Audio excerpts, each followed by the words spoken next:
President Donald Trump's super PAC is drawing up plans to spend $100 million on an all-out push to sell tax reform and elect pro-Trump Republicans in 2018.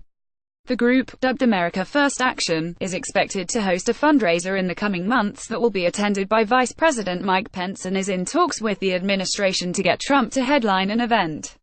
It has tapped oil and gas mogul Harold Hamm, a Trump ally whose net worth exceeds $11 billion, to boost its fundraising campaign. And it is recruiting major Republican Party donors across the country. Story continued below. Last week, America First officials met with top Trump advisors at the White House to brief them on a multi-million-dollar campaign to promote tax reform and discuss how the legislative battle is likely to play out. But the stepped-up activity, which strategists revealed in interviews for the first time, is an abrupt change for the super PAC. The group has been dormant for much of the year, much to the frustration of the White House. America First has suffered from infighting, leadership shakeups, and questions over its strategy and approach since its founding after the 2016 election. In interviews, several senior administration officials said it had failed to vigorously promote the president's agenda, as it was created to do. The $100 million target won't necessarily be easy to reach. America First will be competing for cash with the Steve Bannon-backed Great America PAC, which is getting behind primary challenges against Republican senators and making its own pitch to conservative contributors. A third pro-Trump group, Future 45, announced on Wednesday that it was launching an advertising campaign to promote tax reform. During the 2016 campaign, Future 45 received substantial funding from the billionaire Ricketts and Adelson families. By signing up, you agree to receive email newsletters or alerts from Politico. You can unsubscribe at any time. America First, however, is pushing forward. Last week, it held a briefing for donors at a lavish Texas ranch owned by oilman T. Boone Pickens. The group's president, Brian O. Walsh, laid out its plans in a 30-minute presentation, noting that America First and an allied nonprofit had already raised a combined $25 million. A number of prominent GOP givers flew in for the event in their private planes. Among those on hand were Dallas businessman Doug Deason, son of billionaire Darwin Deason, and Alabama real estate developer Jim Wilson. Walsh told the gathering that tax reform is the group's top priority heading into the election year. American First Policies, a non-profit affiliated with the super PAC, is expected to launch an ad campaign in the coming weeks that would praise Republican lawmakers who line up behind the package and pressure those who don't. This is a once-in-a-generation opportunity to pass strong, bold tax reform for the American people, Walsh said in a statement. Failure is not an option, and America First is committed to mobilizing grassroots supporters behind President Trump's commitment to the middle class.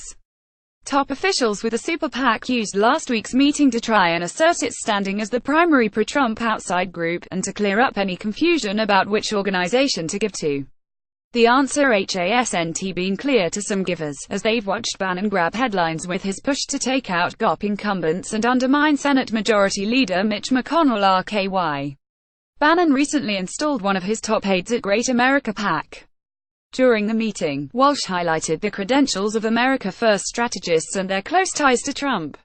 They include Brad Parscale and Corey Lewandowski, both of whom played key roles on the Trump campaign.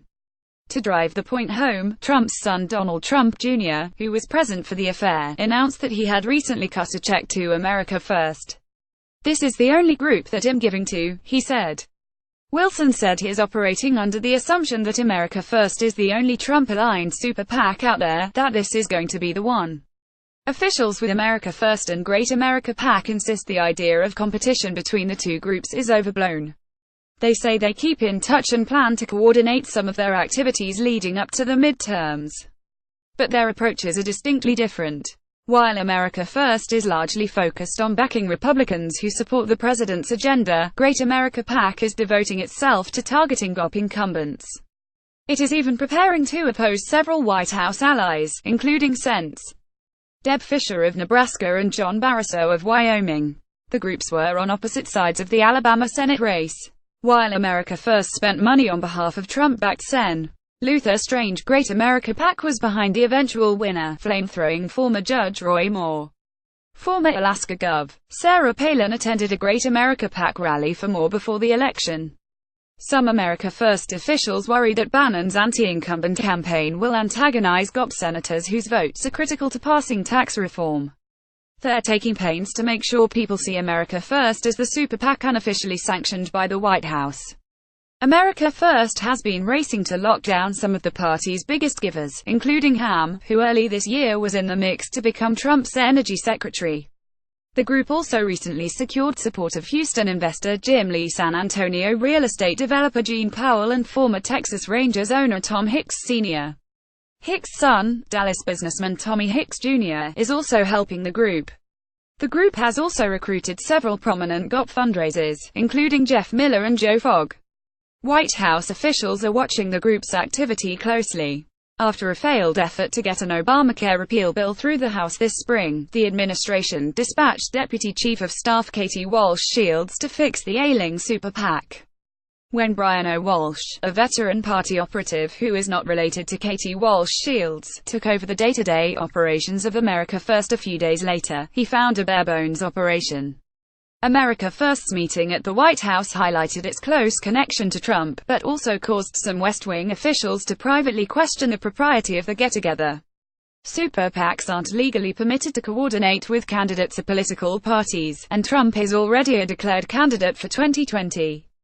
America First officials said they were careful not to discuss specific political activities the group is planning or undertaking.